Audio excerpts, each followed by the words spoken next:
We were not supposed to leave. We have to go back, Kate. This is not your island. This is our island. I've done everything you wanted me to do, so why did you do this to me? We're not the only people on this island, and we all know it. I love you, Benny.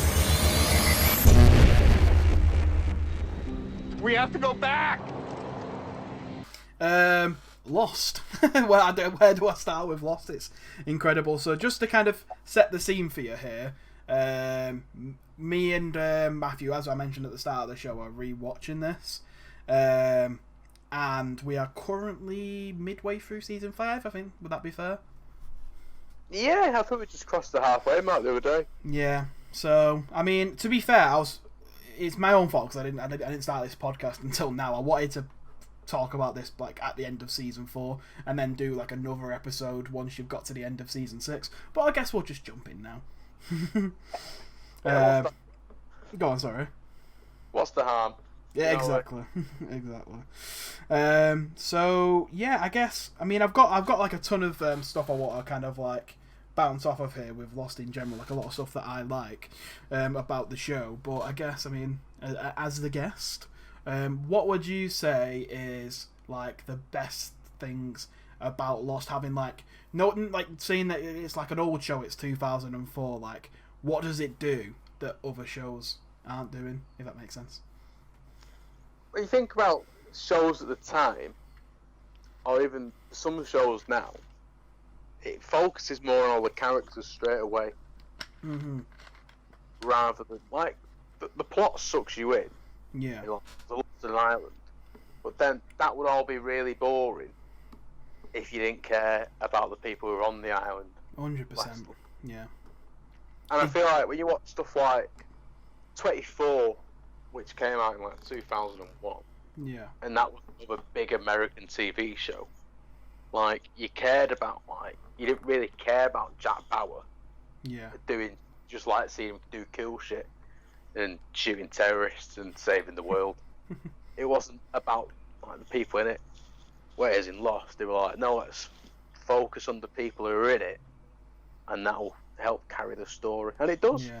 Well, it's like they do each individual episode in like the first season is essentially like a character study on each of the people on the island.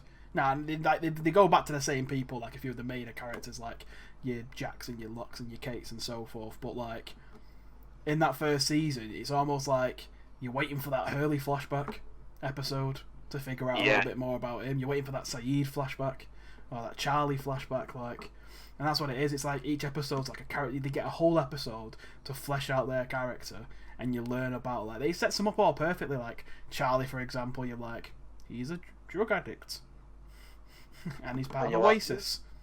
You all, everybody. You all, everybody. Classic. It's like, go on, sorry. They've all got their own mysteries. Yeah. Because it's not just what's up with the island.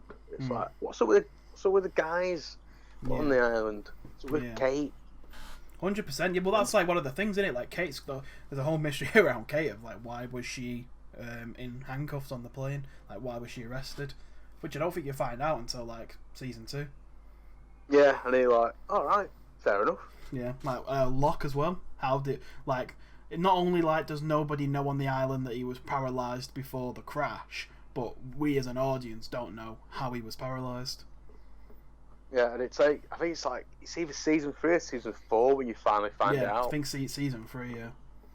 And it's just like, wow. Yeah. You finally know, and it all connects, and it's not just some arbitrary reason. It connects with his story, and it connects with the main story, and it all just fits together. Yeah. So it all has a purpose. Like when you find out about different parts of Locke's life in those individual episodes, they correlate with like what's happening on the island. Like some of our favourite episodes are Locke episodes, just because like of the stress he's going through. Like the one where he's like banging on the hatch door at the end. Oh, beautiful! It's insane. You're like, whoa, my guy Locke. and you feel for him, but you wouldn't feel for him if they didn't put all the time in. Yeah. To every single person. The episodes do like it. Those character studies as well, like they allow new characters to be introduced like really easily as well. Like Desmond, for example, they didn't come in until season 2, and now at season 5, he's probably. I mean, I'm jumping the gun because I don't actually know, but I'm assuming he's like up there with your favourite characters, right? At least Oh, he he definitely is. Like, yeah, you can't not love Desmond. it's just, and Juliet. Who'd love Juliet? Oh, lovely Juliet. Come on, you know. Juliet. Come on, you know. It's just, yeah, but if they didn't do it, it won't work as well because eventually it has to go a bit kooky and a bit mad. So while the story goes a bit off the rails and goes into weird territory, the characters keep it grounded, so you can still watch it and be like, oh yeah, but it's Sawyer getting through all this. Yeah. You know what I mean? Yeah, for sure. I think that's what a good thing that the first season sets up. Like, there's all like the first season's like very grounded in realism, but you've still got those mysteries in the background. Like, like how's Locke like not paralyzed anymore? What's the smoke monster like?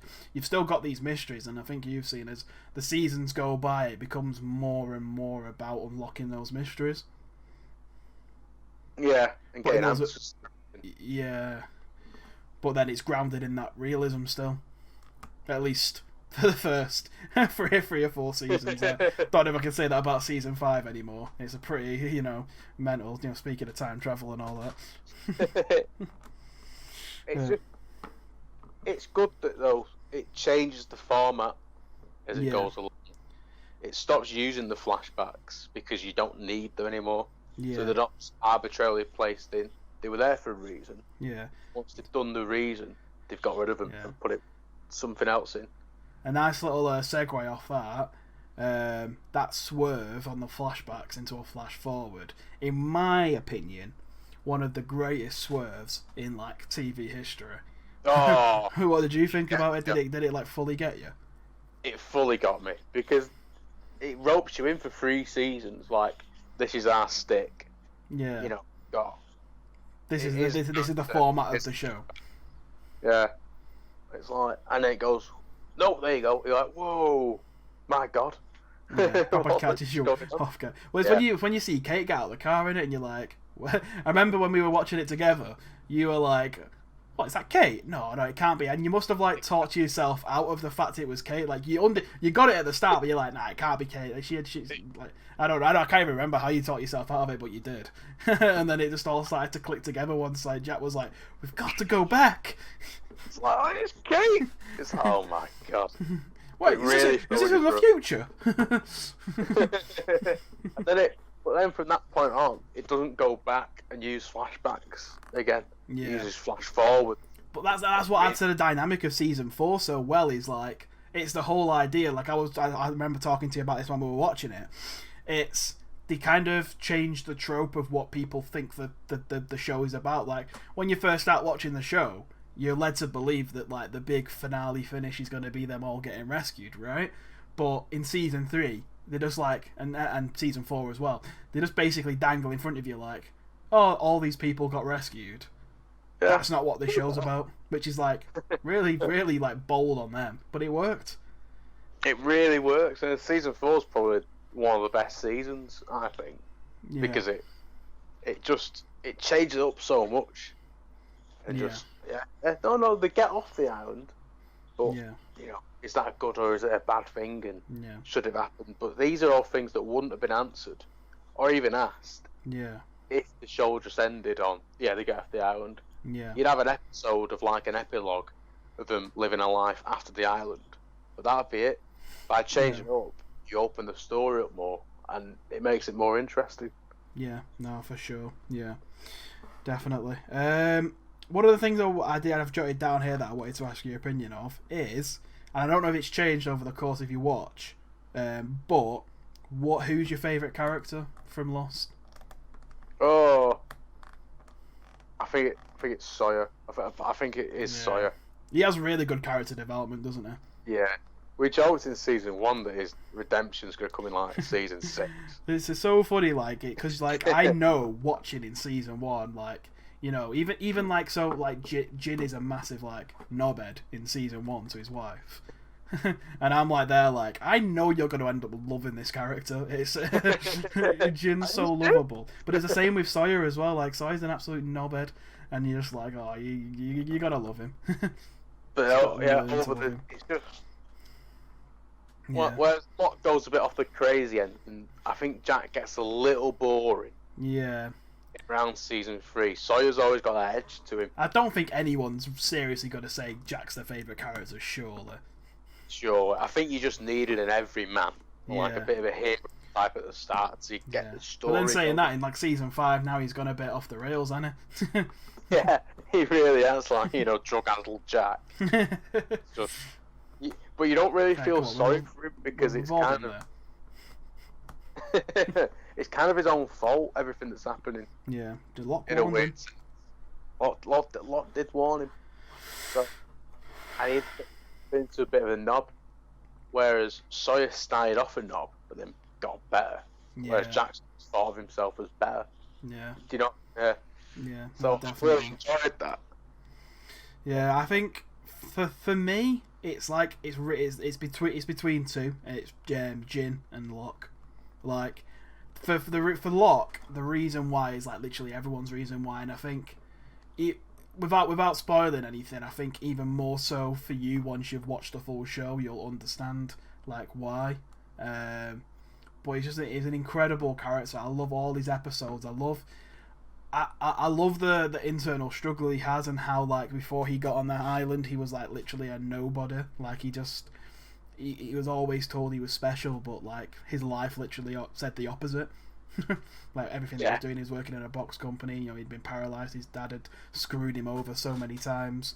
You know, and then he goes to this island, and you know he's like almost convinced himself that you know he was here for a reason. Well, I mean, his legs get healed. You know, he's talking about like speaking to the island, and in the first and maybe even second season, you're thinking like, Jesus Christ, he's a bit mental, isn't he? Like, surely not. But then as the show goes on, you're like, Locke was the only one who really knew anything. He kind of got it from the start, Yeah, he was ahead of his time. didn't he?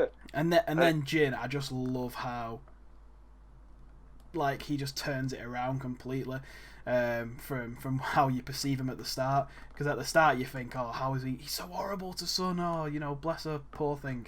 But then you realise, no, actually, it was Sun who screwed him over by like paying off the woman who was going to expose that his mother was a prostitute or something. And so it was his fault that he even started working for his dad. And yeah, and she cheated on him and everything. Like, poor Jin, man. He's been through a lot. Poor Jin. Yeah. It doesn't excuse what he did, but like you see where he's coming from, and he does get better. Yeah, I'm not condoning the fact he hit his wife. Oh, I just want to put that out there right now. It's hitting his wife. It's not great, but you know, poor lad. He's an all right lad, Jin. God, you know. It's not. Yeah, but no, I agree. He does. You know, he comes off as a dick, and then you get to know him more. And there is a language barrier as well, so you don't really know what's going on. Yeah. It's just what you perceive is going on. Yeah. But he also does, you know. Well, not anymore now. He's overcome that language barrier, hasn't he? 3 years in the future, talking full English. I love the in the first season when he's finally just learning English and he's like, boat. Sail. It's a bit of a bold move having someone with such a language barrier in the show. Yeah. Obviously, in real life, he speaks, you know, full English. It works though, yeah. It adds to it. It's not like, you know, not everyone is going to land off the plane speaking full English. Yeah, exactly. I think the when I was watching something like a little panel thing that they did when the show was on, I think they were saying something about like they wanted to put someone in there for everyone, so someone everybody could relate to, and they got, because if you look at it, they have got such a diverse cast, haven't they, of people. Yeah. And so I think that was like the reasoning for it, you know, representation as well. Like like the Korean people represented like really well on a TV show. Like you don't see that much. You know what? Think about it. There's quite a lot of good Diversity, isn't there? Yeah. You know, You've got Saeed, who's represented as an absolute badass. Yeah, Saeed's great from the off. Yeah. And yeah, because it's like little things like Tom from the others. Yeah, and being gay. He's gay, but they never say it. He just is. Yeah, you know I what think it's like they've started season 3. He just says that Kate's not his type, and then you find out when he visits Michael that he's gay. If you didn't pick up on it earlier, but yeah, it's not shoved in your face as a thing, and that's the way you get those things across. In my opinion, personally, is you make them subtle and make them like as if they're just blended into the norm, because that's what they should be, and that's what they are. Like, it's not like, oh, look at this, look at this, look at this. It's just like, yeah, these are real people. Yeah. On this island and in the story. Yeah. But then you even think about it more. They don't make any, like, there's no racists in it, as far as I could tell. Yeah. Do you know, stuff like that? I don't know. You know what I mean? Yeah, I get what you mean. I mean, you say that. I mean, Michael in the first season had a go at Jin, saying that you know, their people don't like our people. Oh yeah, no, he did. Yeah, that's that. Yeah. No, but later in the show, I get what you mean. It's not like there's nothing. Yeah. Because it doesn't need it. If the story needs something like that, yeah, it'd fit. But I think they know that the story doesn't need stuff like that. Yeah. And there's no point putting it in. Yeah. There's nothing there. No, I completely agree. Yeah. I think it's right what you said, that it's a show for everyone. Really, to watch. No, I mean that's why it did so well and got so many numbers. Like I was talking to you the other day about like everyone, like all of our friends, kind of like shitting on the show. But when you actually look at the viewing figures that they pulled, like higher than like Game of Thrones and Breaking Bad and other great TV shows since then. It's ridiculous. The only shows that pull similar numbers to that are like sitcoms and football shows and stuff like that. Like it's insane if you think about how big it was. Yeah, like, it was huge. It went right over your head when you were younger, though, didn't it? I don't think it must have been on Sky or HBO or something. Yeah, well, it was on. It used to be on Sky. Sky. I don't know, but yeah, Sky. It was not very dedicated channels back then. Sky Atlantic, I imagine. Yeah. And we never. I was going to say we didn't have Sky Atlantic back then. I think it was just Sky. Yeah. I missed out on quite a lot of shows like that, but yeah. Hey, but I'm here to bring them back to you, mate. In the hot tub movie machine. Hey, there we go. I'll pay you commission after the podcast for the prank endorsement. Alright, one quick thing I wanted to touch on before we kind of finish off and give this a rating, just because it needs to be mentioned, is how underrated, in my opinion, the music is in this show. Like, even before I started rewatching it with you, even I underrated it. Like, I didn't realise that was such a big part of the show, but as you mentioned it, I become more in tune with like the music now as it plays, and it is incredible. Oh, it's so good. Yeah. It's not like there's no big overt themes that you can latch onto. Like, it's not got a theme song. Yeah. Like, it's not like every time you see Kate, it's like do do do do.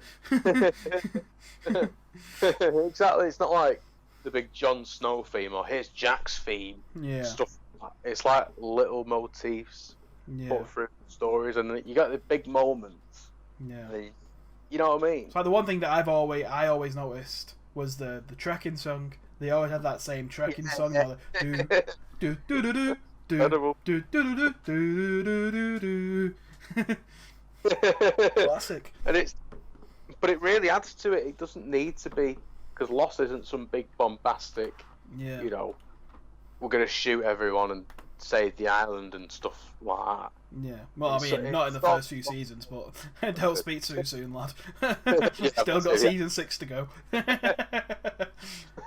But nothing like, it's no Game of Thrones like huge scale orchestra level. Yeah, of course. It works like that, and it's still really good. I think the main thing is like in other shows, you like you were saying, then you get these big orchestral pieces. Like in Game of Thrones, you get like the whole Night King piece, which is like perfect for that show. Like that is one of my favourite like music pieces for a show. But then in Lost, it's like more specific character pieces for when like certain things happen. Like you have one of my favourite tracks is I think it's called Life and Death, and it's when the first time it plays is when Boone dies, but then Claire has her baby, doesn't she?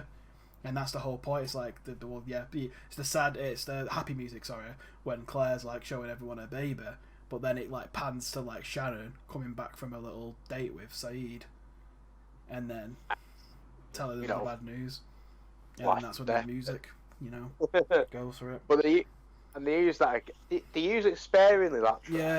Yeah. No, they do. But they use it when Thingy's son sees Jin's grave. Yeah. You like see, and you're like, oh. Yeah. Oh. And something that you put me onto as well is the way they name all the tracks as well, and they're all like. I don't know what you'd call them. They're all like little memes. Play on words, aren't they? What was that? The Booneral. Booneral's good. Locked out again. Oh, locked out. Sorry. Yeah. Mental. It's just I love them. It's great. But the really serious tracks don't really do that, and they actually just name them, and that's when you kind of know they're the big track. Like whoa. Yeah. I love Desmond's one. Yeah. In his season 4 episode. Oh, that's it. That's actually one of like everyone. That's one of everyone's favourites who have watched the show. That's like such an iconic track. And they use it again at the end of season 4, and you're like, oh, don't do this. My God. It's mental how much music plays a part in TV shows that you don't notice when you're like younger or less aware of it. And like now watching Lost, all my favourite moments are because they're entwined in musical beats. Like a song plays that hits a certain emotion. Like one of my favourite like story threads in Lost, like you just mentioned, is like the whole Desmond and Penny thing and them finding each other. But like it makes sense now why I like that so much. It's that the emotional beat that plays every time and it gets you going. Yeah. And it just builds up little by little across all the interactions, and you come to that big swell at the end, like whoa. Yeah, perfect. You'll come to find that as I do more of these podcast episodes, like I'll pretty much be talking about the music in them every time, especially about the big bottles of them. I'm such a nerd for like that sort of stuff.